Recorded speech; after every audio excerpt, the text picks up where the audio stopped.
10 తలలు ఉన్నోడు రావణుడంట, ఒక్క తలుపు కూడా చెడులేదే రాముడికంట.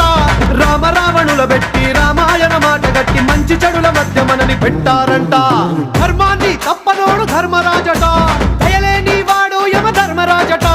వీడి బాట నడవకుంటే వాడి వేటు తప్పదంటూ ఈ బతుకును నాటకంగా ఆడిస్తున్నారంట. రంగా రంగా రంగస్థలాన ఆడడానికంటే ముందు సాధనంటూ చెయ్యలేని ఆట బొమ్మలవు అంట. మనమంతా తోలు బొమ్మలవు అంట.